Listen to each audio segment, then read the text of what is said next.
It's your boy Sid. Welcome to Speak Your Mind all the time. And guys, like usual, I got three special guests with me today. These guys, I love working with them. They got crazy knowledge. You know, we got Jay Tuck, we got BJ Nix, we got Spoonie. All these guys work together, and I've been working with these guys from day one. So let's just drop them in the channel right now. What's up, fellas? How's everyone doing? And without further ado, we're going to get everybody to introduce themselves, and we're going to take it from there. As you introduce yourself, let everybody know where to find you, YouTube, Instagram, all that good stuff. So we're going to start over here with Spoonie. My guy, Spoonie, man. Welcome to the show. Spoonie, I've been trying to get you on for a minute. We've always been missing each other, but I'm glad to have you on today. So let's get it started. Let everybody know where to find you, man. You can find me on Twitter at Spoonie881. You can find me home at Star Game Podcast with Ms. Mariella, BJ Nix, and Mr. Tuck. I appreciate you having me on today. I appreciate that, man. Love having you on, and we're gonna have a good night chopping it up. We're gonna start right here, right below me. My guy, BJ Nix. Let them know where to find you, man.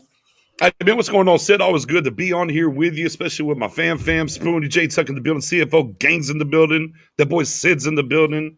You already know what it is. Stargate Podcast on YouTube's in the building. Obviously on Facebook, man. Stargate's also the group of the page. Go like and follow it. We're rocking at 4,500 now over there on Facebook, man. Yeah. Looking for that next 5K. We're on deck. And of course on Twitter, man, your_guy_Nix, as it says on the screen, NIX, man. Come follow me on Twitter, man. Ready to have fun tonight, Sid. Appreciate you having me on, brother.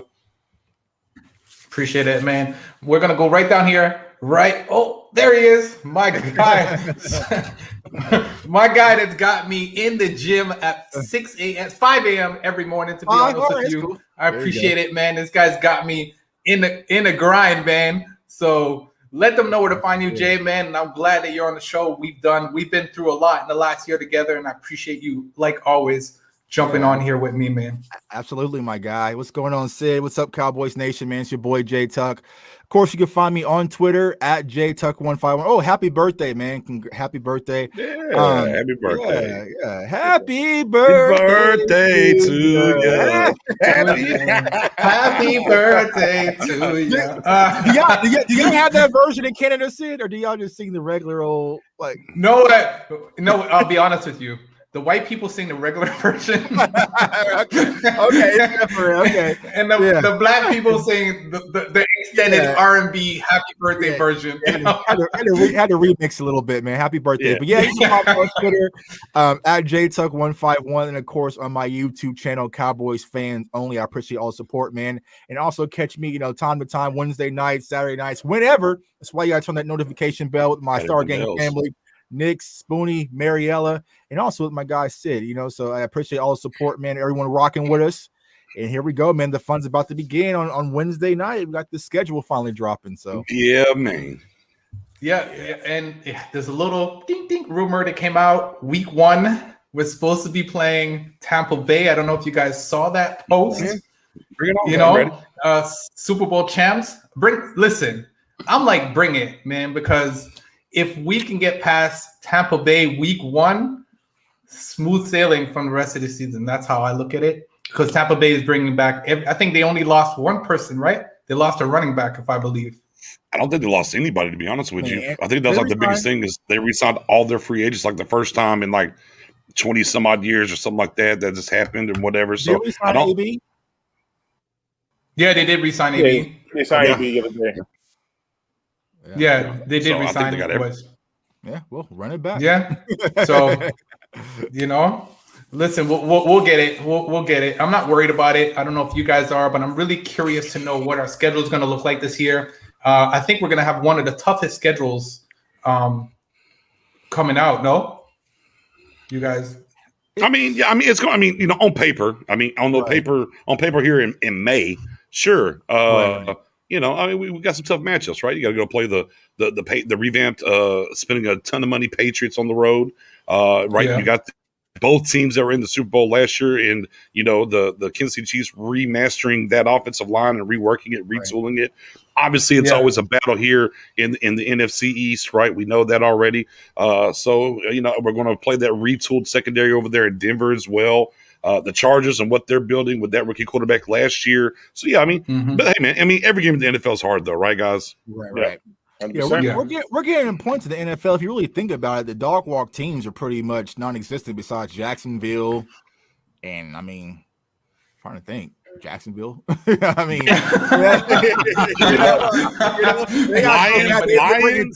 they're bringing Tim. But the Lions, they always give us a problem though. So I really can't flex on the Lions. Yeah, so it's like, I mean, for the most part, you got Jacksonville and Tim Tebow. That's pretty much the only time you can count off a free L, but a free W. But for the most part, you're starting to see a lot of balance across the league, and a lot of teams are getting better, especially in the NFC East. Yeah, I totally agree. Before we move on, guys, I just want to send a few quick shout outs here. We got Moving the Chains in the buildings, Cowboys Nation. I don't know how to say your last name. As we said to you earlier, happy birthday, man. Jeffrey's in the building. Elazar Mendoza, always supporting. Huge shout out to him. Action Jackson, thank you. Boys for Life. Matt DuPont. Guys, I want to thank everybody who's in chat. Ask your questions.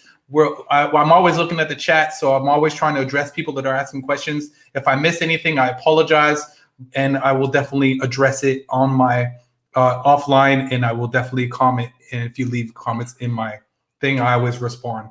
So, guys, before we get started, I decided to, and I got to back up for this one, because I decided I have to wear the 21 today because I've been seeing his workout videos.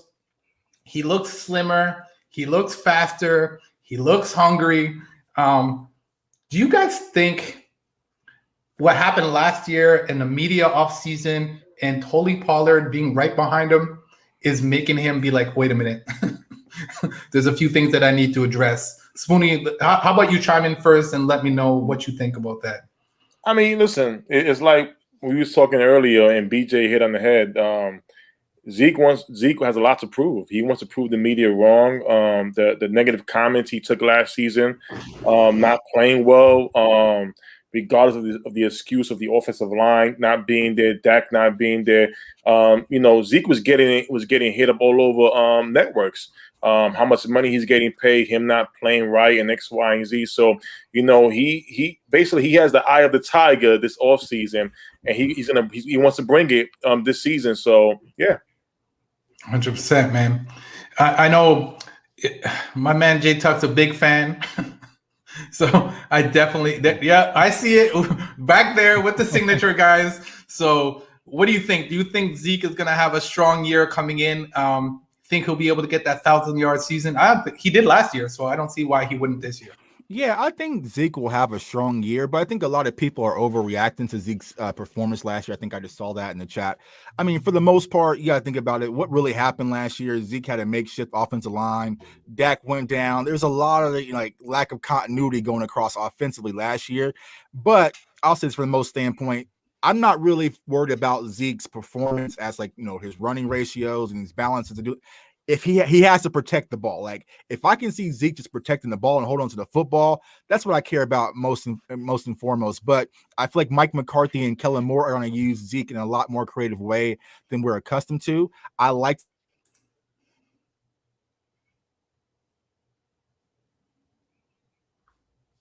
think he froze up. Yeah, man. I think Jay Tuck froze up for a minute, guys. Yeah, no, it's all good. Yeah, and I'll backdoor to that is, what Tuck said. The fumbling issues. Obviously, you want to see that get put to bed, right? Big facts. Yeah. On the same token, I mean, we saw this guy with a ripped 8-pack, not even a 6-pack, with a feed me tat on him. I don't really know about how much fat he was last year, so I'm not really gonna talk about the fat aspect. I think he works hard every offseason. One thing I've always said is I would like to see him take care of his body a la LeBron James and different things of that ilk. Now, I don't know if that's what he's doing this year or not, but I think a lot of what he is doing currently, I think he does every offseason. I don't think you're as good as you are without putting in that kind of work. I think the difference possibly is that there was a lot of things that were said during the season last year, leading into this offseason. And he's like, okay, well, let me show the fact that I am actually doing this work, putting in these things. Now, maybe is he retooling his body to do something a little bit different this year? Sure. And you get guys, look, if you go back to Tony Romo even talked about different things with his throwing motion, right? And, well, I'm doing something a little different this offseason. Or they find ways to challenge themselves a little bit more. And I think that's just kind of what Zeke's doing this year is he's finding himself with a different challenge, how he wants to play the game. And he's just showing the work. Again, I think he does this kind of work every offseason, depending on what kind of, what he's looking to do moving forward. And he's just letting us in to get a bird's eye view on what's going on. Yeah, the fat Zeke last year, I don't know. I'm not buying into the whole fat thing. Right. I mean, my man had like an 8-pack every morning trying to get the fat Zeke body.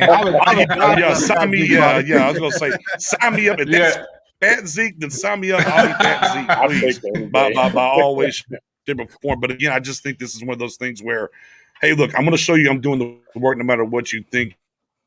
And we can look at where he had the entirety time of last year and where he ended up finishing with all the different things across this offensive line that Tuck was just talking about, plus the carousel at quarterback where they kind of key in on him. The one thing that we should all just look and say, hey, man, look, go back to week 1, right? The game against the Rams, right? With the 4 guys, like Zeke scores on this touchdown, the steal shot, but he ends up scoring, and you see that. Fat Zeke, come on. You see that moves. Right. He had that kind of ability last year in week 1. So, yeah, I mean, we just want to see him clean up those turnovers. And I think everything else falls into place. Right. I think, I agree. I think everything falls into place naturally. And just like Nick says, Cowboys Nation, where I used to really talk me off the ledge is going back and watching that Rams game. I believe that's who this team really is. Now, granted, we'll probably talk about the defense and some of the additions later.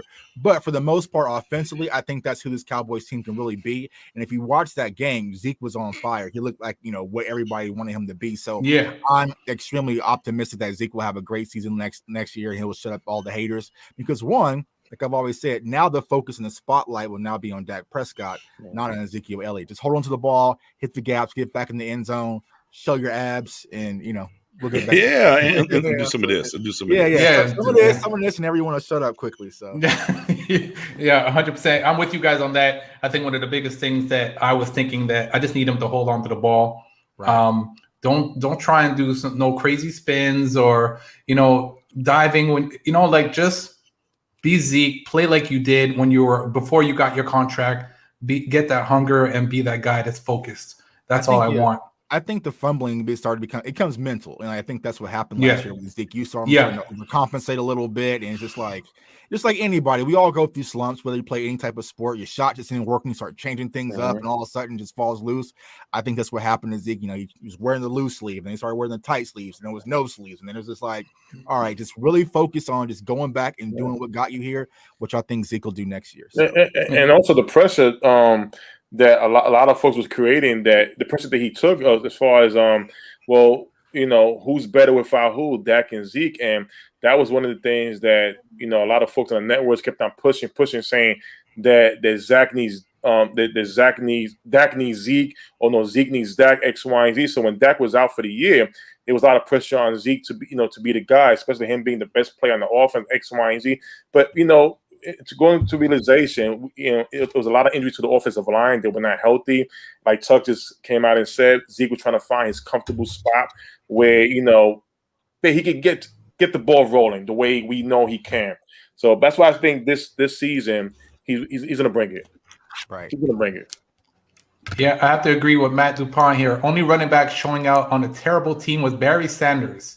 Right, it will be back the 2-time rushing champ Zeke. The disrespect is unreal.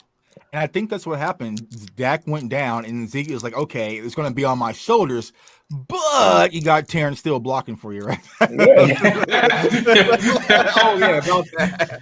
The offensive line, that's another thing. The offensive line needs to be healthy. We need our key guys out there so that, when Zach Martin did come back last year, Zeke started looking good, right? So we got to keep that in mind, definitely. Hey, all right, guys, so Go ahead, Spoonie. No, I was going to say that me and BJ, we called Steven Jones to say, listen, we'll pay for a cool meal. Just We'll play some tackle and guard for Zeke, and we'll be all right. But he didn't give us a call back, so it's all good. You mean Stephen Jones passed on for $1 million? Yeah, man, that's part of his alley. That's part of his alley. So good, man. DJ was ready. I was ready.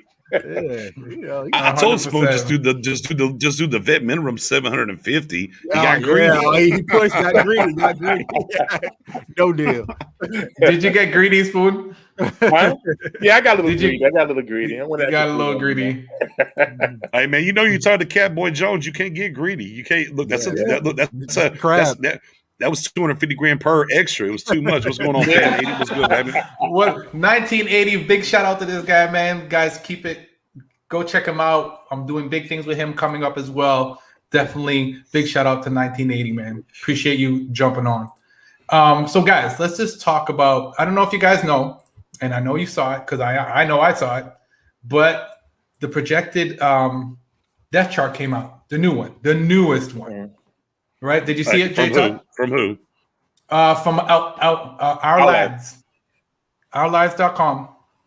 Did you end up seeing it, Jay? I saw it on Twitter, but I didn't click on it, man, because there's so many things floating around. So I really I was like, I don't want, you know what I'm saying? So I really didn't see it, but so what did it say? Because I know it's kind of hella early to be doing some projected death charts. Damn, listen, super early, bro. Spoonie, you have it there? Yes, sir. Okay, so if you want to run through it, I don't mind, man. You can tell because me and you agreed earlier on the things that we were surprised about. Oh. So, well, yeah, on the depth chart here, they have on starting defense. They have left defensive end is DeMarcus Lawrence starting. Starting defensive tackle is Carlos Watkins. That's the free agent acquisition we got. Stop. Look, man. Hey, throw the rest of it in the fucking trash. Yeah, listen. Listen, BJ, it gets better. Neville Gallimore is the defensive end starting on the other side. What the? Who did you? That's what I'm saying. Who did you get? Where'd y'all get this from? This is our lads. This is our lads. But what they did was they added a new position, the DPR, which is defensive pass rush, to give to Randy Gregory. Man, look, run the starting defense line again down for me, just real quick. I blacked out on Watkins. Right. I'm sorry. Jay, you're pulling it up. You're pulling it up. I'm trying to find it. I know. No, run it down. Run it, Spoon. All right. Left DeMarcus Lawrence. Starting DT is Carlos Watkins. The next starting DT is Tristan Hill. Right defensive end is Neville Gallimore. Yep. The DPR, which is defensive pass rush, is Randy Gregory. The Bruce Irvin role. Right. And then the middle linebacker is Michael Parsons. Which weak side linebacker is Jalen Smith. Now, LVE is the backup to Michael Parsons. To Parsons. At the middle. Starting corner, left corner is Kelvin Joseph. Starting free safety is Reggie Robinson II. Starting strong safety, Donovan Wilson. Starting right corner is Trayvon Diggs. And the nickel corner is Jordan Lewis. Hey man, I'll let y'all have it there, bro. I got another. I'll let y'all have it there, bro. I don't even think the people in the chat are even silent. Like I'm sure people at home looking at us right now are saying, "Do I respond to this?" Yeah. I mean, bro. I'm like, look. If Watkins can come in here and turn into a rotational guy, man, that is fucking fantastic. That is great. Right. But to sit here and think that he's going to be a starter day one, like, bro, stop it, bro. Like, look, my pet cat in Bohana, right? Even he's more than likely not going to start, right? To me, you're going to be looking at Urban and Gallimore in there at D tackle. Right. Yeah. And then Osa or Hill, and then Osa or Hill will be that right defensive edge when we're talking about this offset under Leo position kind of front. That would be my thought process. Again, this is May 10th, and it's way too early for this. But it'll never be too early to start to sit here and try to tell me that Watkins is going to be a damn starter. Right, Man, exactly. And if he's the starter, starter, man, clicks. I mean, granted, this offseason was kind of bad, but if Watkins is the starter, out of all the defensive capital we've spent on this draft, and also bringing in Brent Urban, and also with Tristan Hill and Neville Gallimore last year, and Watkins comes in and starts for us, bro, we have an issue. We have a serious problem. Now, the one thing that I would pinpoint, everybody's hurt, or go ahead. I'm sorry. Go ahead. Sorry. Right. Yeah. I don't say barring injury, right? But I think the one thing that I would kind of pinpoint, I don't know. And granted, y'all, just relax. I'm gonna drop my video about the draft tomorrow, but I don't think that Micah Parsons will be middle linebacker ready day one. Yeah. You don't think so? Nah, not middle linebacker. Okay. I'm torn in the Parsons of what's going to happen with him conversation, and I'll tell you why. Bobby Wagner was drafted to Seattle with a guy of no position in particular, who turned into said middle linebacker and what he's been. On the same token, what we know about Parsons was that he was a running back and defensive end, and if you followed the Stargame podcast, what we talked about this a lot with him, that he was a running back, in high school, and he played defensive end as well. So then naturally we kind of start hearing some things about, well, he talked with Quinn and he's going to be blitzing him a lot. And then you start thinking about possibly that Bruce Irving role, right? Where the Leo is and different things. So it's intriguing to see what they're going to do with him. I have no clue. Could he be the middle linebacker? Sure. Could he be on the edge? Sure. I think when you have a guy, when you have a guy like this, he's a defensive weapon. This is the thing that I talked about, that we all talked about, during when he got drafted. Since we've moved on from the draft that we've talked about, is that he is a weapon and they should use him in such ways. Oh, you want to put him in the middle of this plate? Cool. Oh, you want him to come off the edge this end? All right, cool. One thing I will say this, and look, and time will tell. But don't tell me you drafted him to basically be a glorified defensive end moving forward for his career. That's what you think about him. Right. Because if that's the case, then that's a faux pas for us, is what I would say. Right. Okay, so let me ask you another question. You think Tristan Hill is still going to be the starter going into the season?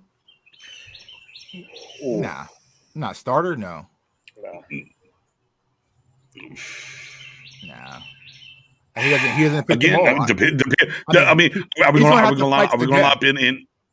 Yeah, for sure. How are we going to line up? Are we going to line up at nickel? Are we going to line up at base? Yeah. I mean, there's so many different things with this team, and that's one thing. Another thing, we're talking about these bodies in there. These guys that line up for play one, you're technically the starter.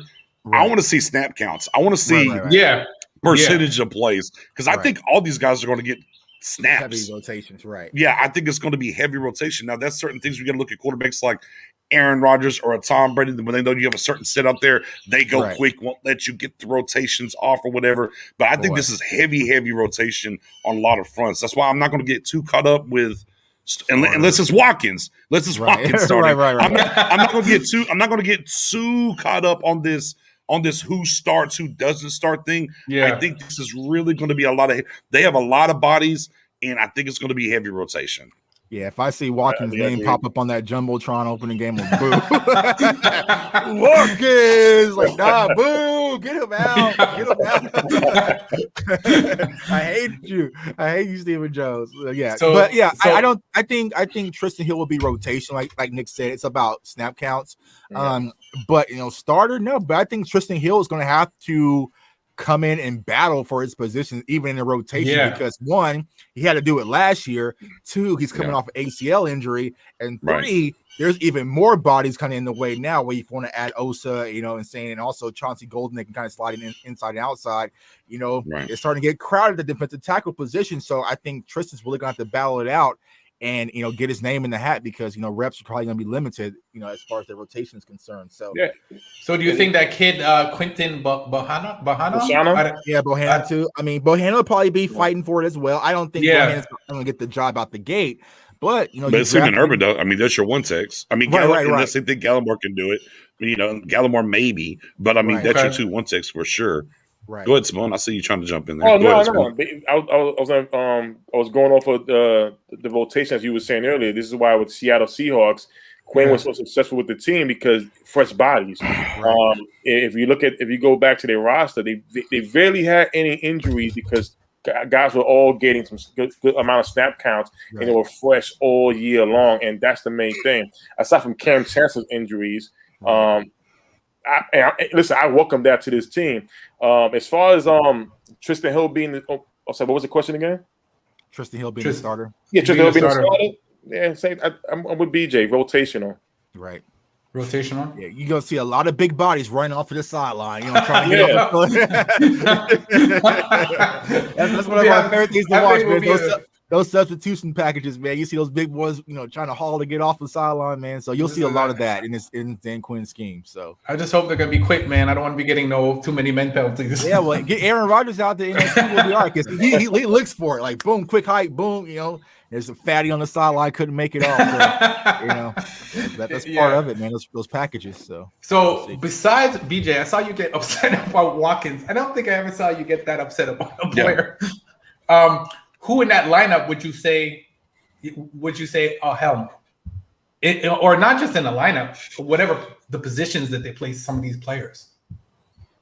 Like you guys said, Parsons. But I mean, right. Yeah, I mean, maybe Parsons could start, but here's the thing: Parsons could line up first play at Mike. Okay, then the next play he's over here at the Leo position. Well, the next play they got him in the slot. I mean, it just depends. Like I said, it's for me. It's just where's he going to gravitate and what they're going to do with him. Right. And how they play him. Now, as far as the rest of the lineups and what we're looking at, I mean, what a story would be if Reggie Robinson walks through the door and he's your starting free safety, right? Holy cow. I mean, that's a meteoric rise from this kid where they can decide if he was a corner or a free safety to turn around and say, in this training camp now with this coach, he's your starting guy. Right. Yeah. Big shout out to my Cowboys family, man. Thank you for tuning in. I have them coming on the show tomorrow, 3:00 Eastern, 4. Check my YouTube. It's on there, man. So definitely be sure to check that out as well. Thanks for tuning in, my Cowboys family, man. I totally agree. There's definitely some moves. This lineup is a little bit insane. And I'm curious to see what's going to happen. What do you guys think about Osa over Watkins? Is that another where you say not ready, wouldn't be ready? I don't want to say he won't be ready. I mean, the upside and the skill that he brings to his team is a lot more than what Watkins can bring. So, but I think a lot of these guys coming in, whether it's free agency, whether it's already been in-house, whether you're a rookie, it's going to come down to this camp, man, and really how you prove it to the preseason. I think that's the thing about Dan Quinn. He's not going to really have any favorites. You have to earn your spot. And so I feel like Osa has the more than enough in his skill set to definitely earn his spot over Watkins per se. So, you know, I wouldn't be concerned about that. So I think that he's going to get his fair opportunity to shine in camp early in the preseason. So I agree with Tuck as well. But also with Luguwuza, what he brings to the table is that he can line up all over the line. You can move him around, which is it's good to have that versatility than somebody who has to stay stuck in one position. So I think that's a plus that we added him in. You know, if people want to really see him besides UCLA, go look at his Senior Bowl. You definitely see what they was doing him over there. They was moving him around in a lot of spaces. He was the top defensive end that Senior Bowl week, along with Chauncey Golston, who we also drafted in the 3rd round. Yeah, for sure. But versatility is a big thing for this defense. So Matt Dupont, and I can't answer this question because I honestly didn't follow these teams, but I'm sure BJ or even Spoonie or Jay, you probably would know the answer to this. How much influence did Dick Quinn have on the defense in Atlanta? We always revert back to Seattle, but what alignment did they run mostly in Atlanta? And think about that. And one of the things when I talk about Bohanna, I kind of brought up Grady Jarrett as well.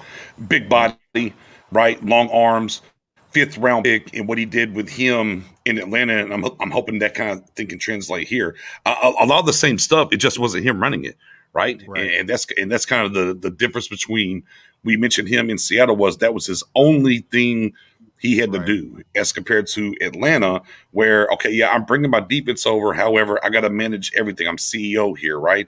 Until I guess it was last year, he was kind of it was either last year or year before last. I have to look it up for sure, where he finally took over both duties as defensive coordinator and head coach. However, by that point, though, Right. man, I mean, you're still doing everything, right? You're still doing everything and not just one thing that you're concentrating on. So, but no, I mean, the defense was basically the same there. You think of the guy that they drafted, oh man, starts with a V, Victor Beasley, right? Mhm. And they drafted him to kind of be that Leo guy. And, he had the one great season and then things kind of happened or whatever, and he moved on, right? So they try to do the same kind of things there. You look at the cornerbacks they drafted there. The 6'1" guys for the most part, Right. there just wasn't those 6'4" guys like we had this year that we drafted, So definitely the same things in Atlanta that he did in Seattle. I think we just tend to we would feel like there's more success in Seattle, even though Atlanta made it to a Super Bowl, right? And we can talk about the Neals and what they did, some of the linebackers and what they brought in there and what they did, every level. But we just go back to the time. I think we feel like we go back to the time in Seattle just because he was just a defensive coordinator. Much easier to get a read on what he was doing as solely the coordinator and not a whole bunch of other stuff going on. Right. And just to echo that, he even said that in his press conference. He was just stretched too thin in Atlanta, trying to do too many things at one time. So he's kind of excited just to focus on the defense. That's it. You do what you do. Don't worry about everything else. Just focus on the defense. So I think, he's going to get and also I think, from Dan Quinn's perspective, he's going to get some insight of what actually failed in Atlanta, because you can't just copy and paste and say, oh, well, it worked in Seattle with the Legion of Boom. Yeah. I'm just going to take this across the NFL. The NFL is forever adapting. There's offenses now that are built to counter what you did years ago when you were successful, the Legion of Boom. So I think that's what he's going to bring to Dallas. And I think that's what we really saw in this draft is, all right, there's questionable decisions with some of these picks, but I think he really cherry-picked a few of these players for specific reasons to fit specific needs. And so I think that's what Dan Quinn's going to bring to this team defensively. We hope, because if it's bad, bro, he can... Well, he can't be any worse than who. Yeah, I mean, well, he can because both levers can break, if we're getting gas in the run, it ain't really gas. I'm trying to, Jay, I'm trying to think positive, bro. I feel you. Feel me, please. So Cowboys family says Tristan Hill is a 3-tech under tackle, the way Marinelli wanted him. Gonna talk tonight on why you believe Osa will push him out of the Big D by next year. For me, it's kind of tough. It's competition. It's just competition, man. Right. Go ahead, Spoon. No, it's gonna be. Listen, Tristan, BJ. Listen, BJ warmed me up to Tristan Hill.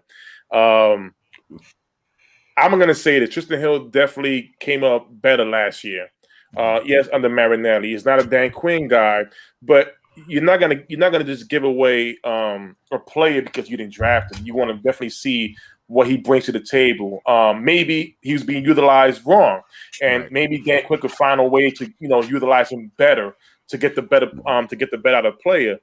When it comes to Osa, like I said earlier, he's a different type. He can line up all over the line and still produce and still give you that pressure. He's a different player. He can play the same position, but he's that versatile that he's a different player. So I won't say Tristan Hill will be out completely, but they're gonna get a good look at him though. Right, because just like my Cowboys family just mentioned, Tristan Hill isn't Dan Quinn's guy. That's not his spatula, right? Yeah. His spatula he wants to use to cook. And also, you got to think about it from the standpoint is that, for Tristan Hill, even though he did play much better than the previous year, it was really due to a lot of the injuries. We had Gerald McCoy go out and different things like that. And he kind of found his opportunity. Poe didn't work out. So he's kind of in that rotation anyways.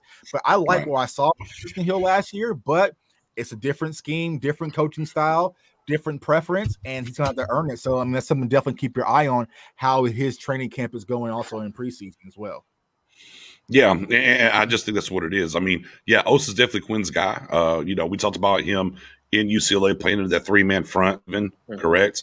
Way through going what he did at the Senior Bowl and whatnot, and that's his guy. But again, a lot of this is creating competition, and we've talked about competition for 10 years. And because we know how football is, and we can look. Let's all be honest. There just wasn't real competition in Dallas until now. Right. That's just how this is how I feel about it. There was a lot of, hey, your name is this, your name is that. I don't think that LVE's safe. I don't think that Jalen's safe. I don't. Look, I don't think Donovan Wilson, as good as he played last year, I don't think he's safe. Right. And not with Neil in house. Yeah. Right. Exactly. So I think it's a true competition standpoint where they added all these bodies, 11 of them in the draft to this front, not counting what they did in undrafted free agency, on top of what they did do in free agency, the Brett Urbans of the world, apparently the starter Carlos Watkins of the world, Right. And you're getting a candidate back who opted out last year. I mean, there's just competition at every level. Right. And look, maybe you got the inside track because Quinn's your guy that, you're Quinn's guy because he drafted you, but you can't just come out there on your laurels and think that's going to get it done for you. So I'm interested to see. I think and the thing I like about Hill is I like competitors. Right. I think he really competed this past offseason to put himself in position to get playing time. So that's why I'm not going to write Hill off here. I think he's a competitor. I think he understands I got hurt. I get it. This isn't my Osa's in here. Okay, I'm on top of that. He knows he's got to show up and compete, man. And pressure bust pipes. And, also you got to have that kind of pressure to get these diamonds. So I'm excited for the competition. If it's Osa, great, fantastic. Let's go. Let's roll it up. Look, even if it's Watkins, it ain't going to be Watkins. It ain't going to be Watkins, though. But if it's Osa, whoever, everabsolutely. Man, we want the guys to come out and do their thing and attack. So, I'm supremely excited for these rookie OTAs. I'm super duper excited for these first weeks of training camp as we see this competition play out and the little nuggets that we get here and there. Because it for the first time in a decade, it feels like there's true competition to get out here and fix this team, and that's exciting. And I feel like we're at the point now where it has to be true competition, and Jerry and Steven can't intervene, because I think the only two people that are really protected is D-Law and Trayvon Diggs. I think everyone else is kind of full gang, where you can't be like, we're going to have some competition, but Jalen and LV, nope. I mean, it's open season, and so you're going to see a lot of players, especially defensively, scrapping for every rep in preseason. Like I need to play. I need another rep. I want to kind of double. Look, like I told you, kind of took a little sabbatical off of social media this past week and a half. Half a week, I guess. We call it a week. Wait. As you're on that, why did you take a sabbatical? Please tell the people. Oh, we needed it. Oh man, after the draft and everything else, it was just just let me just chill out for a minute. Let me just chill out. But as I was bird watching, is what I call when I creep on Twitter, I call it bird watching. While I was bird watching, because the little bird, whatever Twitter, right? So as I was bird watching, I kind of saw this thing saying, well, everybody needs to start writing off Jalen because of Cox, because Cox ain't ready. I'm like, well, no, you're right, because no, it's not Cox. It's Neil. Neil is the problem for Jalen. Like, I think people need to understand, like, I don't think there's any pressure for Cox to come in here and be a starter right now. I think Cox comes in here, learns the position, and he's going to be a hell of a special team player for us. Now, if he walks through that door and competes the right way, so be it. But I think Neil is the pressure point for Jalen, in my opinion. And look, but I saw a lot of people trying to say Cox versus Jalen. I don't think that's the real deal, Holyfield. I think the real deal is Neil versus Smith. Yeah, I mean, low key, Jalen Smith needs to be pulling that Donovan Wilson actually flops and they move Neil back to safety. Right. Because right now in passing downs, Parsons isn't coming off the field and Neil's not coming off the field. And so big nickel, guys. For Ron's question about the strong safety, big nickel, go look it up. That's what that's where you're going to see some interesting things, which is something. Let's talk about let's go back to Atlanta for us. Which is a good thing. They used big nickel a lot in Atlanta as well. So, the big something we're about to get something that'll be very new for us because we haven't run a lot of big nickel here in Dallas in a long time. And that's where the size and the length comes in as far as what they were clamoring for in this draft. They basically watch out for Javon Curse because that's what he did in Minnesota. It's all to him, Spoon. Yeah, everybody keeps forgetting about Curse. Yeah, so it's put it this way, we all, I know I am, Tuck, BJ, Sid, we all concerned about the other safety spot. But again, it's more on the type of bodies they have. That when you play that big nickel, you could use the three safeties you have. Javon Curse played it last year in Minnesota. BJ just said Neil will be one of the players on the field as far as linebacker will be him and Parsons. You're gonna have Donovan Wilson if he's the guy right there, and you got Kazi. We can't forget about Kazi. That's Quinn's guy from last year. So You know, I think For with sure. Dan Quinn is coming out, man, he's coming out with this whole tool set. Like, I mean, he doesn't want to limit himself and thinking I gotta run with these 3 linebackers. No, it might be one game where it might not be Neal, it might be more Jalen, it might be more LVE, but that way he can adjust to what the offense is doing based on our opponent versus going backhanded, like, well, all you got is LVE and Jalen, you got to deal with it and make it work. I think now he's going to be more based off of adjusting to what the offense brings and week by week. So it'll be definitely interesting. So like I said, 17 weeks now in football, a lot more bodies, and it keeps players fresh. I mean, Marcus Lawrence is one of them. I kind of pinpoints like, man, we kind of run the guy into the ground. Like, he needs someone that can come in, and when D-Law actually goes out, we still have someone that can impact from our right inside. So that's why I think we're going to be rotational competition, high flying, high energy defense, and hopefully get some more turnovers and let our offense do the rest of the work. But real quick, to add on to a little attitude. Little attitude. Go ahead, and watch out for safety Tyler Coyle from Purdue, undrafted free agent. Watch out for Tyler Coyle. We're sleeping on him. Top defensive player for Purdue. Look at his numbers. He has this. I'm just saying. Is he a dog, Spoon? Tell me, how about this, Spoon? Tell me why he went undrafted then. Why you think he went undrafted? Overlooked sometimes. Don't fit the needs. Safeties is not not. Oh, I can say overlooked. In my opinion, overlooked. Okay. I'll say overlooked. I mean, we had a really good starter here, Barry Church, that was overlooked and didn't get drafted. Right.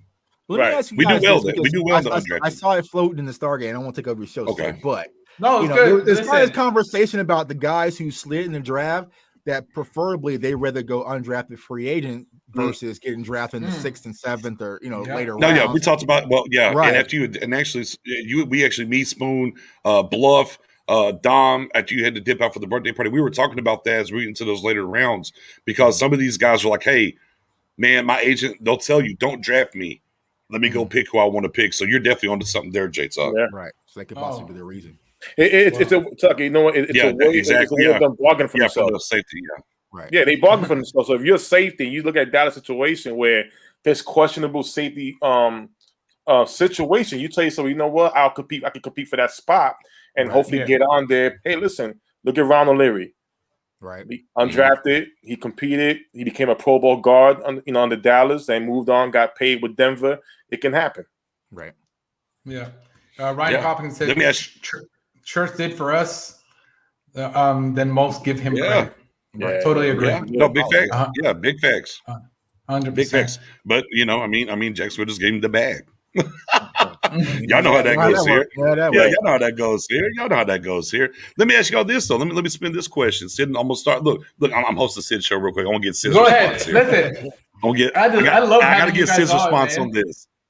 Oh boy. Yeah, I gotta get Sid's response to this. So we drafted a wide receiver, right? We drafted a wide receiver. Semi. Right. But then we brought in a lot of bodies, didn't we, guys? We brought in a lot of bodies. Sid, you think some of these wide receiver spots are up for grabs, or they just can't bodies? What you think? It's funny because I was gonna bring that up. And look, to be honest with you, look, I even have it. I didn't do it. Did I do it? And then Joe, I didn't do. Oh yeah, look. I even said it. Do the Dallas Cowboys have the best wide receiver trio in the NFL right now? Now, for me, I'm happy. We can touch that. We're going to pick. We'll touch it. But you talked about the wide receiver core. Listen, I like what I've seen from Semi. I did go watch tape. Is he good enough to come in and take one of these positions right now? No, I don't think so.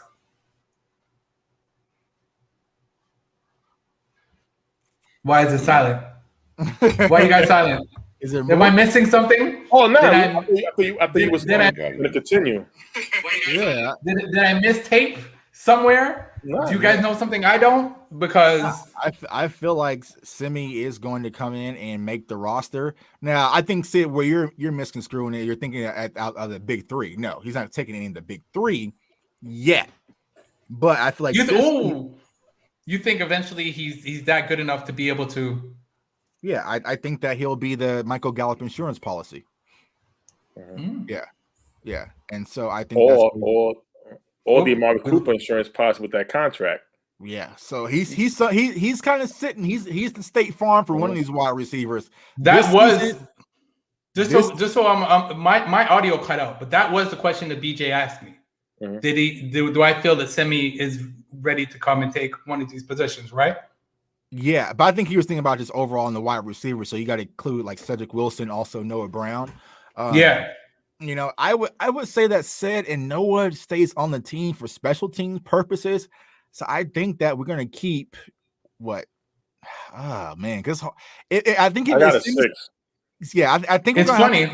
We're gonna have to keep 6 wide receivers, man. I think we're just gonna have to because he also brings something to special teams as well because he can return as well. So I think that we'll go 6 wide receivers. I think that Noah Brown and Cedric will stay, but if anyone's going to be on the chopping block, I think it will be Noah Brown possibly. If they're going to go with 5, I think it'll be Semi from that case. So just so you guys know, we're gonna look. I'm looking at outliers again. On special teams, they have Wilson, but they don't have Noah Brown. I can see that. Joseph, you can't say that name, man. They're already on us. We can't mention that name no more, man. Oh, about TJ Vasher? No, he's making the team. I say it. I'll get that smoke. The Vasher hate. The Vasher hate is getting real, man. Tuck was a conductor, right? Me and BJ on the platform. We jumped on the train, right? Sid, we want you to come on. Listen, you have Wilson's a free agent next year. You got question marks with Michael Gallup. Right. He could be a free agent next year. There's question about Amari Cooper's contract, right? Yeah. So them bringing these big bodies in, good red zone, great for red zone, okay, big bodies, but also insurance. Right. It's good for Dallas because any decision they make, they know they have some good solid depth here, and they'll add on to next year. But I will say this: TJ Vasher, in my opinion, is making the roster. I'm gonna go with that. I say that. Right. I feel like once Cowboys fans and everyone sees him in preseason, this is gonna be like, yo, he has to like stay. I don't think there's no way they afford to risk TJ Vasher, man. Like I like him, man. So it's like, yeah, that's my guy. Like I said, that's my fake Gucci belt pits, man. So I'm definitely rolling with Vasher. You know what I'm saying? If I can get an extra 20 pounds on him, I could, Yeah. Listen, I'll be honest with you guys. I didn't go watch any tape on TJ Vasher, but now that Spoonie every time Spoonie jumps on a bandwagon and he's so adamant about it, I got to go check it out because I'm like, if Spoonie's that driven about someone, well, I think it's credit to Tuck because Tuck reminded. I didn't even think of it. Once the draft was done, I was like, so he tweeted. Tuck was like, "Yo, we just signed TJ Vasher." I'm looking like, "Where we did?" Yeah, and I was like, "Oh, let's go." That's when. Listen, he's 6 foot. He's not that tall though. He's 6 foot. No. You're looking at the wrong guy. He's 6'6". He's 6'6". Oh, okay. See on here, he gonna play for the Cowboys on Sunday and turn around and play for the Mavs on Monday, man. That's 212 pounds. We keep losing BJ. I don't know what's going on. We lost. He dropped out again, but he'll definitely be back. So we'll touch a little bit on the offense. Since we jumped on the offense, we might as well touch on it a little bit. And I'm gonna answer Joe's question. So I just got the email, Joe. AT&T is at full capacity next year. So. Yeah, I heard too. Yeah. So I did hear. A lot of stuff is going to be full capacity next year, going into the season. I heard everything's reopening in the States by July 1st, no? For the most part. Yeah. So that's not here. Canada, we're messed up. I know you want to talk about it. We're still on curfew, bro. We got to be home by 9. We got to be home by 9:30 at night. Oh, in our house. Canada, right? Huh? In Canada, right? Yeah. So I asked the question earlier, and I'm going to ask it again. All right. Do the Dallas Cowboys have the best wide receiver trio right now in the NFL? Yeah. In your opinion? Yeah, easily. I mean, who else will we consider? I mean, you think about Kansas City, they have 2, right? But I think as far as a trio, I don't know who. I've been seeing these things post around on Twitter, and like kind of Nix, man. I was kind of off the grid, and I ain't paying no much attention to it. But who was the other trio that's supposed to rival what we have here in Dallas? Tampa Bay's got Antonio Brown. They have Evans. No. Evans. And Goodwin. Nah. And And Goodwin. Goodwin. Nah. Yeah, Godwin. Nah. So no. Tampa Bay, you don't think? I mean, nah, Tampa Bay. Not for I me. mean, closest to him, you had to toss in Kansas City. Okay. I think. But what y'all taking them tight ends out? I mean, Well, so tight ends are out. Yeah. When you're taking tight ends out, it's like, we're talking about just wide receivers. The Giants, right? So they added, Ooh. so they added Slayton. Or excuse me, they had Slayton and Ross Shepard, right? Right. In the slot, Sterling Shepard, and then they added big boy Galladay and Darius Tony. Yeah, and Ross. The chat is blowing up. People have different. Giants got 4. Washington has 4. Atlanta. Who does Atlanta have? I mean, let's got Ridley, right? They got Ridley. They got Julio, and then Gage, and then Pitts. If you want, but the word is Julio's not going to be there next year. We'll see. Right. They're gonna mess it all up and make Julio. The Browns, right? The Browns. You got Landry. You got Odell. I forgot who their third was. You got Peoples, Donovan right. Peoples. Here's the thing: you got potential on those guys, but this is going to be a good trio, though. Julio, if Julio stays healthy. Nah, Pitts is a tight end, not a wide receiver. Yeah, Get out of here. True. Yeah, we're talking about wide receivers, guys. If I gotta say potential, who if they have the right quarterback, I look at Denver because Denver has they got Cortland Sutton, David Judy, they got Tim Parrish, they got Hamler from Penn State. They just need a quarterback to give them the ball.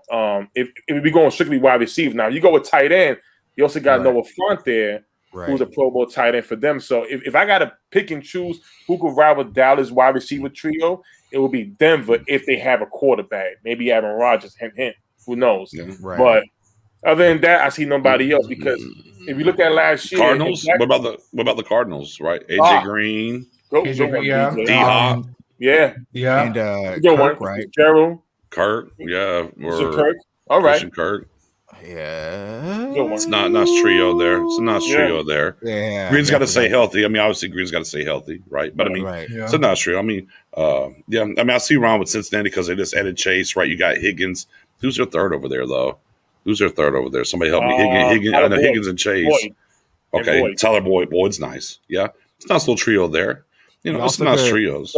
But who's the third in Minnesota too? Because you got Jefferson and shouldn't have been Diggs, but neither. Right. Imagine that. Neither here nor there. Well, I mean, Chase, Higgins, and Boyd. But I mean, who's the third over there? I mean, keep it a buck in Buffalo, right? Because you got Cole, you got Beasley, you got Diggs, right. Seahawks, Metcalf, Lockett, and look, and Metcalf and Lockett, and they just added Scary Terry. Yeah, they got 2 DK Metcalfs, man. That's the next race I want. I think DK will probably get Terry, man, but just having those 2 big physical bodies and out there that speed, no doubt. But let me ask you this though, as we're talking about, because my internet was going wonky, it switched over to my different. Let me ask y'all. So with these guys that we added, how many wide receivers do you think the team's going to carry this year? I think me and Spoon agreed 6 is what I said. 6? Yeah. Okay, 6. All right. So that means the top 3. Right. The rookies. So when we say rookies, 6, the rookie's making it. The rookie's going to make it. Simi's going to. Simi's going to make it. Okay, that's 4.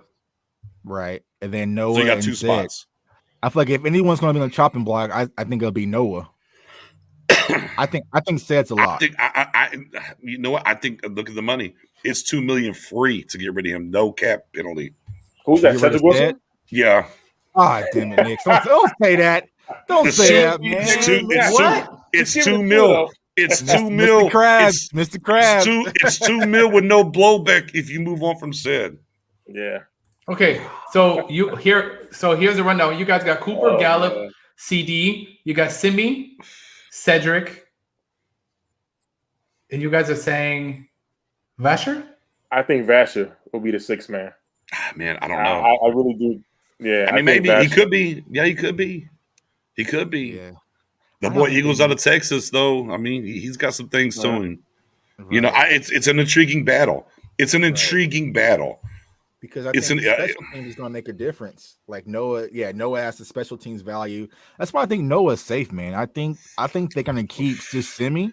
I think it's going to come down to special teams and which can give you. But like I was saying earlier, Outlard, Noah's not on special teams. They have Cedric Wilson, and they actually no. Though if you go look it up, Cedric doesn't outside of like a couple of returns here and there. He's not a gunner. He doesn't do a whole lot. Like CJ Goodwin. Well, no starters. As return, they have CD Lamb and Tony Pollard. Yeah, but Cedric in times when Lamb was returning was your guy that would go back there. Was the thing though. He was the guy that would go back there. So, yeah, man, I don't. It's going to be intriguing how they make up the back half of this thing at wide receiver with all the guys that they brought in because they brought in competition. I don't think Noah or Sid are safe. I think they look if they walk through the door and do what they're supposed to do. Sure, they can stay on the team, but I think there's no guarantee. And I like Sid. I like Sid. I like a lot about Sid's game, to be honest with you. And I think he's got good rapport with Dak Prescott as well. But I think this is, we're just removed from that and we're looking and we're going to go from that. But yeah, Noah brings a lot to the table. As far as some on special teams and blocking, right, and getting out there. But we got to wait and see, man. Like I said, we just got to wait and see. Y'all think 6, though? Well, we didn't carry 6 last year, did we? Or did we? No, I don't think we carried 5, right? We carried 5. Well, I think it's correct me if I'm wrong. I feel like it's been a while since we've carried more than 5 wide receivers. Yeah. I think it's been a long while. So 6 would be a little bit of a stretch. We'll see, though. We'll see. We'll see what happens. And also, Dak Prescott would definitely have a say-so from the receiving corps too as well, because Cedric Wilson had a great year last year. First year being healthy, and he had some big moments. Mm-hmm. He first down. The game against Seattle was you. Right. You really saw Ced do. They trust him. So, they trust him. Yeah, they trust him to a certain extent. But again, like I said, it's just been a long time since we carried 6 wide receivers, so it's going to be interesting to see what they do. So BJ, I know, because it's because here's the thing, BJ. He has a thing where when there's a question, there's also a prediction, right? Yeah, it's a fun thing because I remember a long time ago at night. The Jamal Adams, the Minka Fitzpatrick. So BJ, since you said that, we haven't carried 6 in a long time, right? It's been a while. Do you see Michael Gallup being traded at all this year? This year? I know we can get a 3rd round pick. Man, I think I think a lot of stuff would have to go really bad, right, in order to trade him. Is what I would say. Like, okay, man, I'm not even going to say what have to go bad for him to trade it. I'm not even going to put that in the universe. I'll be honest with you guys. I don't think the Cowboys want to move on from him. I think the Cowboys want to bring him back. Now, if they're able to do it or not, I don't know. I think Stephen Jones feels better about paying offensive players than defensive players. Right. And I think if he can keep this band together the right way, I think that's what he's going to do. So I don't actually write off the fact that Gallup's just going to be gone after this season. And look, and Dak, look, and I always talk about this when it comes to, like, say, Big Ben Roethlisberger. Yeah. Man, wide receivers don't leave your team prototypically. They just don't. If there's a quarterback that wants you, you stay. And if he doesn't really care, you'll leave. And we watched like different guys be the number 1 guys out there for Seattle. Got about there. I just look at certain things, right? Like whenever Dak was at the Rangers game, who was out there with him? Michael Gallup. Right. I just, Gallup's went through some things in life that Dak has as well. Like now whether they have a bond, right? Right. They got a bond, right? Because remember, he lost his brother as well. So there's just certain things. We'll wait and see. But I do think I said this before. I was pounding the table, during the draft process of, man, keep together, man. We talk the Infinity Gauntlet, man, and with all the weapons, and go out here and do exactly whatever it is you do and mix this thing up. But the overall thing, what I'm going to look at is, I don't know how much they're going to get rid of him, because again, it goes back to the Amari Cooper. What's going to cost you more, keeping Cooper or CD slides to the Cooper slot, and then we have Gallup. See, to me, and maybe somebody did some looking at the carry 6 says, hey, there's something that's happening behind the scenes. And we'll wait and see, man. But I don't think there's any way that not only is he all about the cap, but he's also all about them comp picks that they're going to let. Right. I don't think they're going to be able to get anything better for Gallup than that 3rd round comp pick that they're going to get for him. So, no, I'm going to go with no. He's not going to get traded unless things go way off tracks. Yeah, I believe that something really has to go bad for us to be able to trade him. He would be a filler. We would trade to get a filler, right? I think, guys, I'll be honest. I think Simi can be your 3rd today. I went back and watched more tape. Look, and I watched tape. I watched tape leading to the draft, and me and Spoon did some mocks, and me and Tuck, we actually mocked Simi here. Yeah, right. Several times. Okay. Several times we've mocked Simi here. I think our very last. Why wasn't I put in the loop? Why would I put in the loop? And if I'm not mistaken, we'll go back and look it up. I think the very last draft we did, where our stamp on it, I think Simi actually was a pick in that. We'll go back and look. Neither here nor there. I think Simi can walk in and be your 3rd wide receiver day one. I really, really do. I think he has that kind of talent. Right. Yeah, definitely speed, size, athletic ability. He could definitely go over the top. He's a different receiver than what we have, and that's what I like about him. I will feel. I'm a Fioku fan, so I will feel comfortable if they traded Gallup.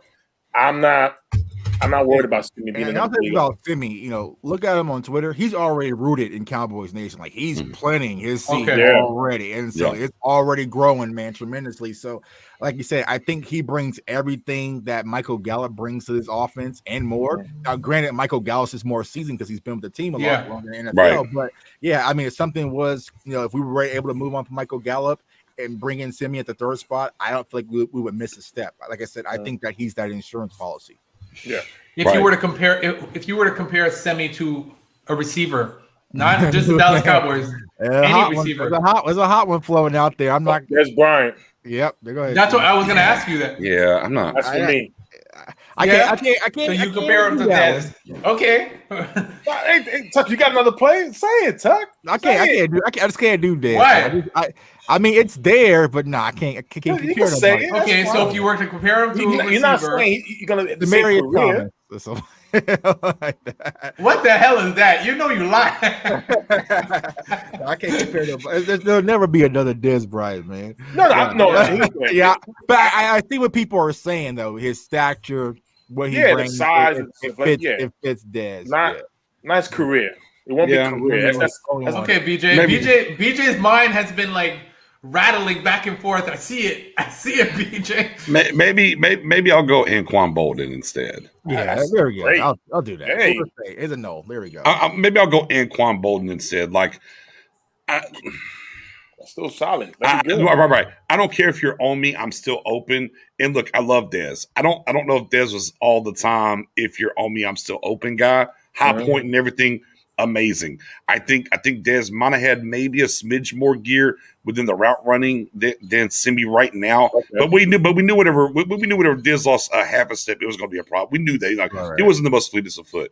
But when I look at especially the second half of Anquan's career, right? It's a lot of the double teams. He ends up with the ball. How right? Yeah. Back shoulder. What I do over here, just I don't know. It just reminds me a little bit more of maybe an Anquan Bolden.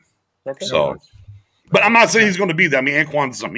My God, Anquan's got a chance to be the. Look, I'm not into overshooting because I think we need to be clear on these shows when we're doing this, and we talked about this on last week on the Stargame show. Was that, hey man, if we get 4 guys out of 11 to get their second contract, man, this is a huge win. Like the idea that 7 or 8 of these guys are going to be with us to their second contract. Don't think about that. What 3 to 5 guys can make it to their second contract and be contributors down the road for us is really what we want to look at. Right. Yeah, I'm moving the chains. Mark some CD drum, a little change of the wide receiver coach. Maybe they'll stop jumping. We don't have to jump to catch balls and different things. I don't know, but yeah, I know Gallup. I get it. MTC. When you just want to all the negative, like forget about the season, like forget about last year. Let's focus on this year. That's That's where my men's. Last year, that was 2019. She mentioned. So That's back. even. That was back. Yeah. Yeah. No, there you go. I know. I don't. Okay, moving the chains. Yeah. Gallup had more than other. Okay, moving on. We're moving on. All right, so guys, we brought up something earlier. And we're after the draft, we're ranked 11. BJ, we talked about this off camera a little bit. Asinine that we're ranked 11th. It's asinine, BTW. But go ahead. So I thought it was 21. No, that's where we should. Yeah, I actually looked it up. We're actually ranked 11. So I don't know, maybe different sites, but from what I'm seeing here, we're ranked 11. So I said we need to draft a safety. We need to go get a safety before we even get anywhere near there, and we still haven't addressed that position. So me and Spoonie talked about somebody that I said, hey, what do you guys think about Bobby McCain from? Nah, we're ranked 21, bro. The power rankings had us 21, and they had the Giants at 22. Okay. That sounds a lot better. Who's got to say 11? I mean, I'll take 11. Let's just go with 11. Yeah, hold on. I'll pull it up again, but I'll find it. Yeah, cause I saw that, and they also ranked the Dallas Cowboys ranked number 21 for our draft class, and the power rankings had us at 21. And then the Giants were like at 22 right behind us. I don't know where I found it. Anyways, I had it earlier and I saw 11, but whatever. But no, let's move to 11. 11 sounds more optimistic, man. Okay, so I saw that Bobby McCain from Miami was actually released. What do you guys think? Because I went and looked him up and I liked his numbers. Spoonie agreed with me. We went and looked at him. Do you guys think that he'd be a good addition to the Dallas Cowboys? Not everybody at once. Is that the former SMU project, right? Am I mistaken? Did you go to SMU? Am I? He went to Memphis. Memphis. Okay, so they're the same. We had a McCain here in Dallas once, but I don't know. Man, I'm kosher, bro. Like I'll be honest with you. Whatever's here is here. Right. Okay. I'm out on it. I'm exasperated when it comes to the safety position, bro. I'm not pounding the table for anything. I'm not looking for anything. You know what, man? Hey, we got what we got, and we're just gonna roll with it, and we'll see how this thing rolls out here. I'm just like, bro, I don't even. Right, I agree. I just need Poole to go ahead and sign his deal and just and let's go on. Be done with it, right? Because I think free agency is dead. Like it's done. We're not going to make no moves. Everyone's pretty much signed. You know what I'm saying? It's a wrap. So I'm not hanging my hat. Who we got is who we got, man. Let's just roll with it and figure it out as we go, because I don't expect it unless there's some drastic cut that comes. But will we pay for it? Nah. So I'm just like Nix, man. For me, I say yeah, because end of the day, you need more competition. That just means you need more. You don't have to talk that safety spot. Now we ain't paying for no competition now. I know it's gonna be tough, but Bobby McCain, here's the thing. I'm pretty sure that as we get closer to training camp, he'll give in. If Stephen Jones, listen, take this, and you compete for a spot. Now, my thing with Bobby McCain is when he got drafted, he played corner. Then for 1 year, then he played both safety spots the last 2 years. He was the team captain last year. Let his Miami Dolphins in tackles last year. So my thing is this: for what you got, if you got a Deontay Thompson at safety, you can bring in a Bobby McCain. I mean, you could have brought in a Trey Boston. You could have brought in a Malik Hooker. I can go to the list on. Breaking Cowboys news. The Dallas Cowboys do not give a damn about the safety position. Right? Boom! I just paused. You got me. Boom! Just paused. You got me. Bro, Jay, I swear to God, for a moment, I'm like, yo, he's got something good, you know? Oh, man. You just dropped a bomb, bro. Listen, I took you. I would love Malik Hooker. They talked to Malik Hooker. Of course, we don't know the conversation. Hopefully, his medical pans out. But I would love Malik Hooker to be a Cowboy. I mean, potential is all the way up there. Listen, the man, when he was healthy, his first 2 years, he was top 5. I would love him. But Yeah. Stephen Jones better. Yeah, man. That's not what we do here. That's not what we do here in Dallas. I know. Yeah. I mean, what? we talk about trades for guys that are established.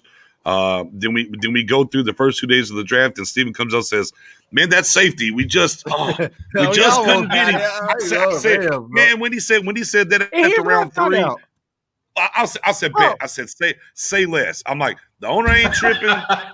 I ain't tripping. Here's the craziest part. I did not. The one thing I did not know about Stephen Jones, he plays safety. He was a safety. Really? Yeah, Stephen Jones. He plays safety. He played safety, man. Hey man, look, Stephen Jones. And we out here. Safety. We gotta find a uniform. Look. Hey man, and we are like, oh shit, Jeff Heath's available. Hell, yeah. Bring it back. Please. Dear God. Barry Church, come, somebody help us. It's tragic, man. Bro, it's tragic, No, man. Like it's just like we understand that. I think the problem is like I think there's not one person in the chat on this show right now that understands like this Casey shit's cool and all, but Jesus, it's Christmas, bro. You got somebody said Reggie Robinson's gonna be the starter out the gate. Boy, he couldn't get on the field last year. I'm just like, bro, I just, hey, man, it ain't happening. Man, we're not signing nobody. Man, you saw everything came out, said they try to use this. Hey, man, they're trying to use this. The Cowboys are like negative 28 million over the cap next year. And I'm like, I saw that. But I'm like, bro, all the 1-year deals are going to walk. That's one. Right. 2, as soon as Dak signs the contract, he's going to sign a nice new little Wooty Woo is going to drop another 20, was it 30 something down to 18 or whatever. Yeah. So it's over 10 more million that's gone. Like, we're not in trouble, but I get it, man. It's fear mongering at its best, bro. But hey, man, safety, hey, man, got to pray for the front 7, right? We threw a bunch of bodies at the front 7. Let's go out there, hope the front 7 is long, lean, and mean. And, these great safeties that are around in the world, we don't need them. We don't need and healthy, please. Healthy, please. Yeah, well, I mean, that's a whole different conversation, Sid. It's a whole different conversation, Sid. And as Mendoza said, I mean, we already talked about Casey. Look, think about this. Before the draft, Casey might start on the pup list. And you didn't draft a safe. You drafted a guy in the sixth round, right? We love sixth round from South Carolina that we might make a project to go to safety. Like we've been saying, I got safety at home, man. You don't need no safety. I'll make you one. You play corner all your life. All right. Listen, I learned from last year from Route 33. Man, we had Route 29, 33, 27 said, we had all the routes. We just ended up getting routed. That's what happened. We just got routed. We didn't get nothing. Like nothing. Oh, there goes the state. Let's not pick him up. We just kept driving right by them. That's how he was on draft day. 25, 30. No, excuse me, not 25. Jesus. 33, 29. Yeah. It's bad, but I'm gonna tell y'all now. Come get me if you want a ball hawking safety. No, cool. I'll make one. Raven said, we'll take him. We'll take him. I'm with my guy. Look, I'm with my guy Spoon. Spoon's about to start this Derwin James train. I can feel it. I can feel it. I can feel it. He's about. Just pass on by, man. Just pass on by. I ain't getting nothing. You know what? Not just that. I'm waiting for him to do his like McDonald's comparisons and all that stuff all over again when he goes crazy. Yeah, I'm just. He's looking it up already. Look. What are you looking at? Come on, Spoon. All these trains y'all get me jump on, I end up getting hit. Man. Stuck on the tracks. Listen. I think you three. I'm gonna put you guys all in the same box. When you guys go grind for someone, it just doesn't happen. It's not true. It's not true. It's got CeeDee Lamb, bro. Okay. Yeah. I'm talking about last year from safeties to Kyle Pitts to Surtain to Horn. Now we was close. We was close. I'm not knocking you guys. Hold on. Understand what I'm trying to say. I'm not knocking you guys. I'm just saying maybe we shouldn't route for these players so that way we can get them. Oh, that ain't gonna stop. Oh no, that ain't gonna stop, sir. That shit ain't gonna stop. You know, I know because I wanted all those guys already got too. the stingers up for Stingley Jr., man. They had my guy at number 3 already. Like, God damn. Yeah, we own it. Mm-hmm. Yeah, man. Listen, so the schedule's coming out Wednesday. You guys are obviously going live on Wednesday, I assume. Yes, sir. Yes, sir. Yeah. Yes. In the building. You already know what it is. Every Wednesday, man, we are live at 8 p.m. Central. Boy, we got the full-on schedule release. Going to be fun times, man. Yeah, gonna be fun, man. I'm gonna also be doing something, so be sure to tune in, guys. Flip back and forth. That's what I think a lot of people have been doing. Watch us after, watch us before. Not before Oh God, Ryan! All right, you shut your mouth. When we ain't touching Stingley. The Devin Stingley. Listen, we don't touch them, all right. Listen, We're officially coming May 10th. We are coming out and we are officially starting the Stingley train for next draft. Yo, you got way too Vegas. Way too Vegas. I learned our mistake. We made a rookie mistake last year. It's the medicals we got to get to push. Yeah, it's the medical. It ain't the weed no more. It's the medical. The medical. Have a fake medical report. You know, if you need injuries. Ron, you shut it. We'll trade up for him. You shut it. Yeah. We got to do something next year because we're gonna hurt. We're definitely gonna hurt, guys. Again, go check these guys out on Wednesday. We definitely got the schedule dropping. We're gonna talk about how many W's, how many L's. Are we making the playoffs? Are we not making the playoffs?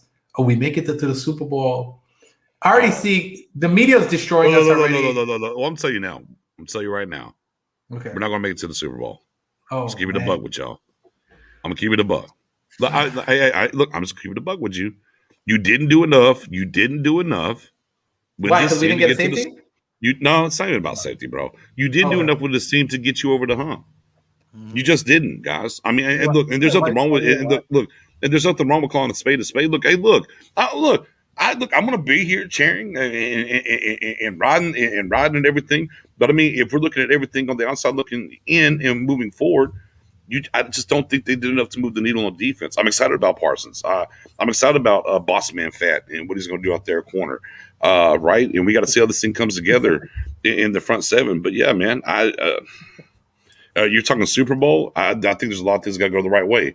I think playoffs in NFC Championship game could be very well in grasp. I do believe that. But Super Bowl right now on May 10th, man, I don't see it, guys. Personally. Y'all on spoiler alert? Here's what happens next year. The run defense improves drastically, and our pass defense decreases and drops off a cliff. Boom. That's what's going to happen. That's the Dallas Cowboys thing to do. But what I'm banking on, as it gets so bad mid-season, is going to force Stephen Jones to pull Amari Cooper and go get us a real corner or safety.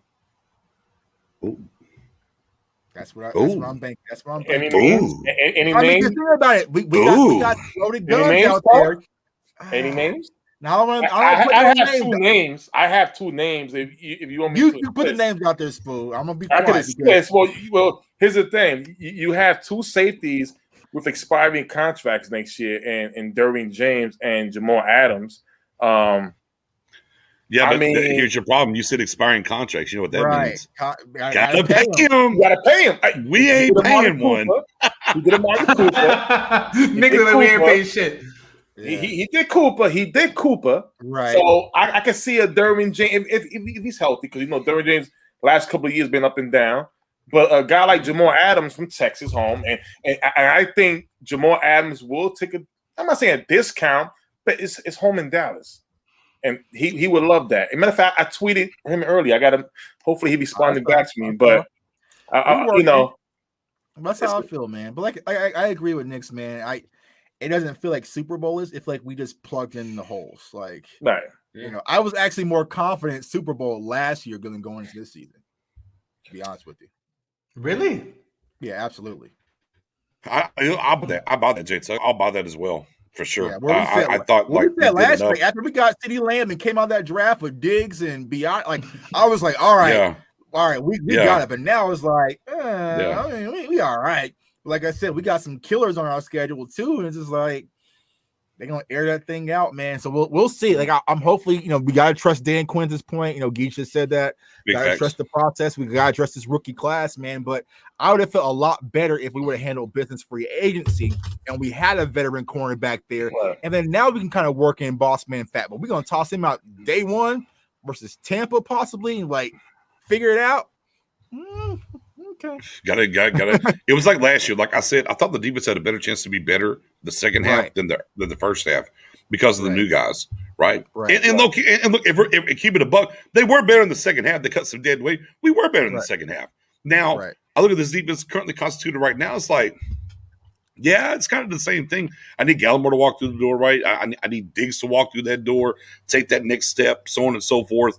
But, boy, man, this front seven is going to be super young. Right. It's going to be super young. There's some growing pains there. If we're throwing our guy Boss Man Fat out there, he's got to hit the ground running day one. Look, and maybe he can. But we know what it takes when we talk about cornerbacks. Look, we saw Diggs even last year, the first half of the season, what was going on with him. And then you saw it come on. So, yeah, man, I have high hopes. I'm here for Dan Quinn, our biggest free agent get. I've said it before. I'll say it again. The biggest free agent get we got was Dan Quinn. But I look at what we did this offseason, and y'all tell me, does this 22nd, 31st against the rush, did we do enough that we're going to be somewhere competent enough that this offense can carry us? I just don't know. Like, to me, right now, May 10th, no, I don't think so. Now, could things happen? Could they get busy? Look, does Earl Thomas walk through the door? I don't know. Sure, it could happen. It could happen. They could get a veteran cornerback in Brian Poole, who's 28. And look, if they add Brian Poole and Earl Thomas, okay, maybe you feel a little bit different. Even if we added those two guys, I would still sit and say, I don't think we're a Super Bowl roster right now. Right. We're a decent roster. On May 10th. Right. Let things happen. I know someone will clip this and try to tell me come September. You said there was no chance we go to a Super Bowl. Right. But right now, yeah, man, it's again, this defense. I mean, how do you feel, Sid, about this defense right now? You think it's a Super Bowl quality defense? Listen, I think that we don't say no. Here's the boy saying, man, look, listen, I think that yeah. Do you think this is a Super Bowl roster? No, because I think we have too many rookies right now coming on to the team. Listen, we don't have the experience and we don't have any good key veteran. Listen, our corners are pretty much all rookies, but Diggs, that alone. I always said that we should still go out there and get an experienced vet as a corner. Something that we need to address. We need to address the safety position. If Diggs isn't who we think he is, or if he falls off, we're in trouble. Oh, no, if him and Wilson don't take the next step, it's ugly. If him nor Wilson take the next step, our secondary is ugly. Right. Yeah. And you know what? And I hope to God, and I hope you, if that really happens, that we address it immediately and trade up and do what we got to do to fix it, and not let it ride out like we did last year. The trade starts now. You guys are already looking at like next. You're already past the season. We're getting a real lockdown corner this time, man. None of that fake. No, I want the real Gucci, man. We're going to the Gucci store. Yeah, the Gucci store walking in. Eating brunch, get this Stingley Jr. thing, man. Yeah, got it measured already. They put it together for us in the back. You already know what it is. But Spoon. Yes, sir. You mentioned two guys.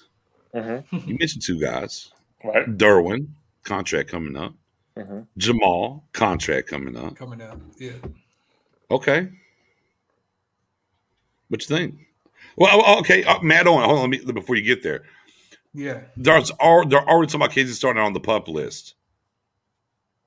Already. He can play. I don't disagree that he can't play, Matt. But if he can't play for the first X amount of weeks in the regular season, what are we talking about? Right. I mean, and that's just kind of what we're looking at on that front. But Spoon, back to what you were talking about earlier. Do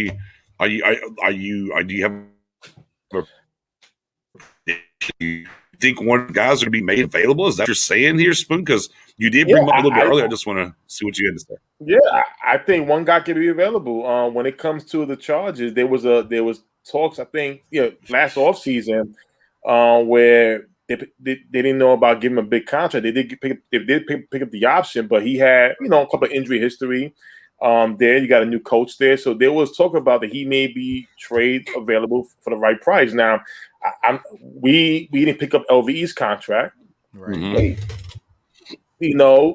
I wouldn't be upset if a swap. Are you talking about a LVE Derwin James swap? LVE for Derwin James swap. I wouldn't be mad at it. You draft. I mean, we said earlier you drafted 2 linebackers, so they already envision who they really want as the starters going forward. So don't let him walk for free.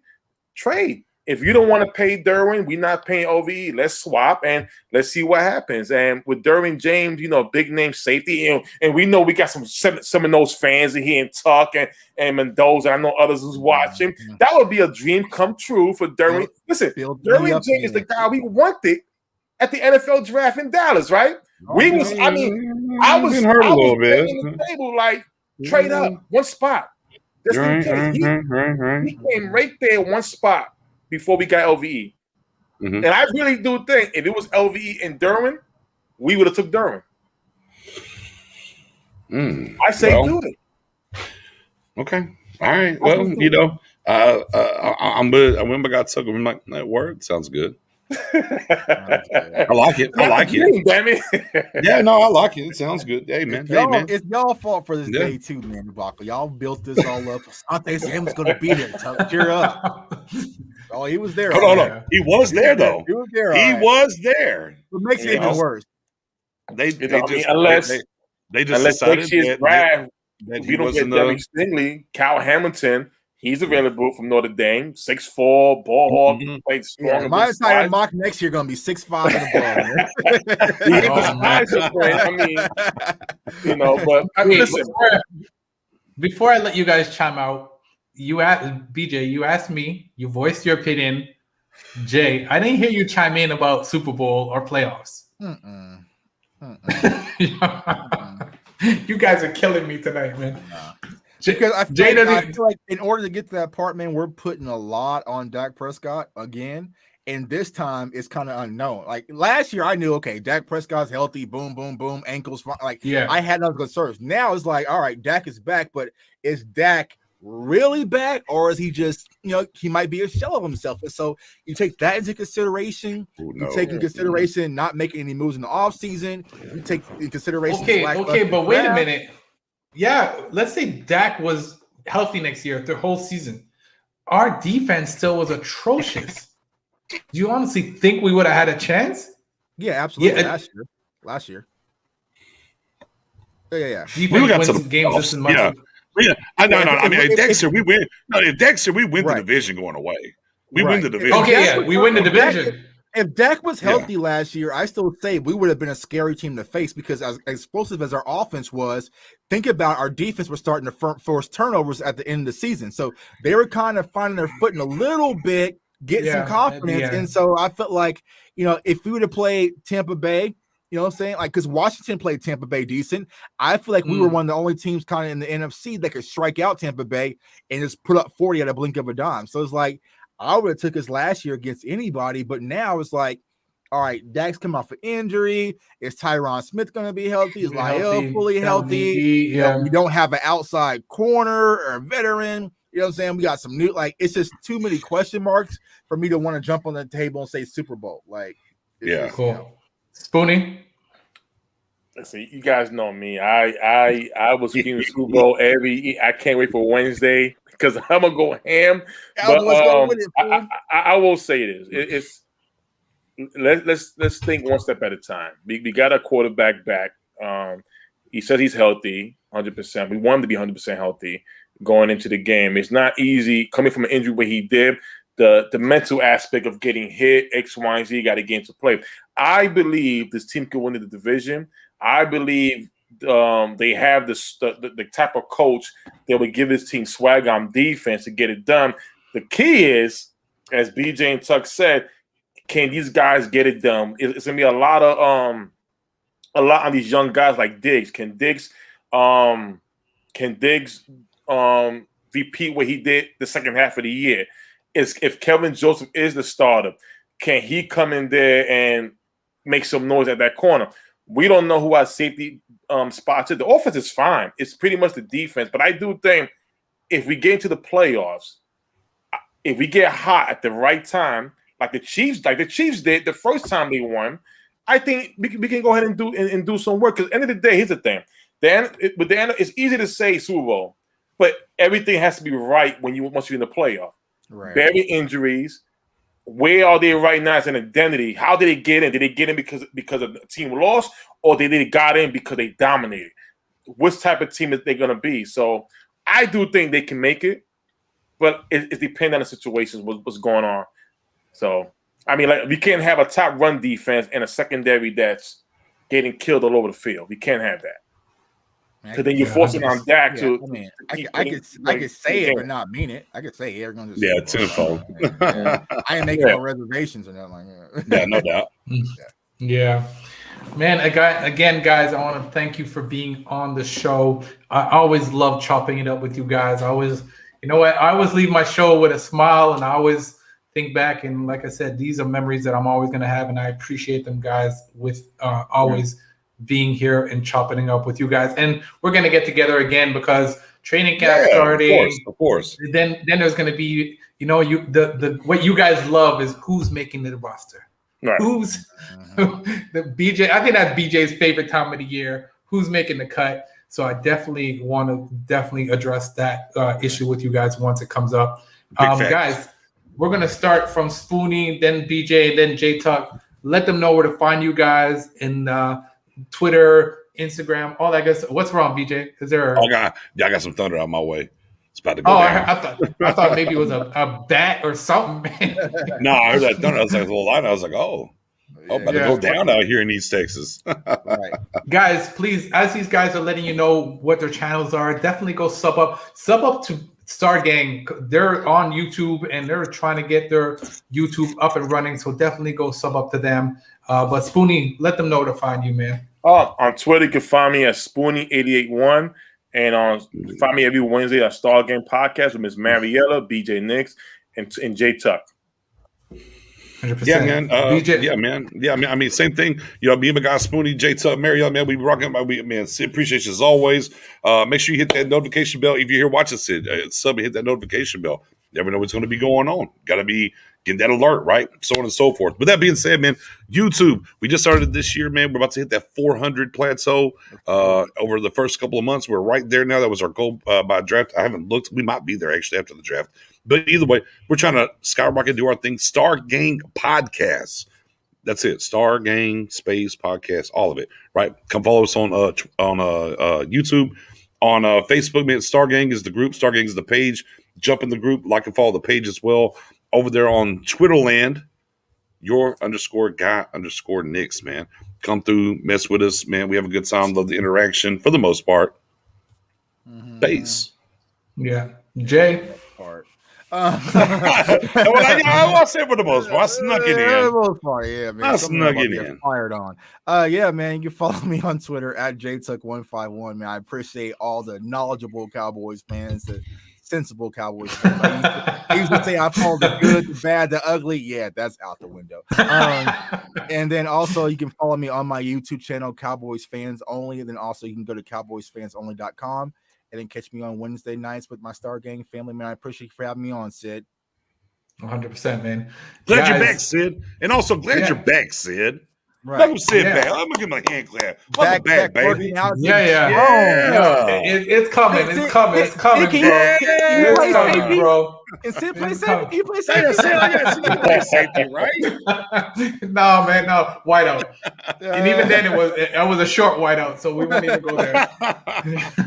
I'm only 5'7", man, so definitely won't be happening. Yeah, you definitely need the height requirement, man. Yo, definitely check me out. Dallas Cowboys, the #4 life. Definitely sub up to my channel, guys. I appreciate everybody who's been subbing. I started back 3 weeks ago, was at 600. I'm at 650. So I appreciate all the love and everybody who's showing support and definitely coming on and watching the show. And my guests, I have a big lineup this week. Tomorrow, MCF. Wednesday, I have Cowboys Fan 1980, Zach. Thursday, I'm going on some of these channels. Sunday, big lineup. So And then I'm going to have these guys back on rotating in. So definitely be sure to check us out. Hit that subscribe button, man. I appreciate all the love. Take care of your loved ones. Stay safe. It's your boy, Sid. And guess what? I'm out.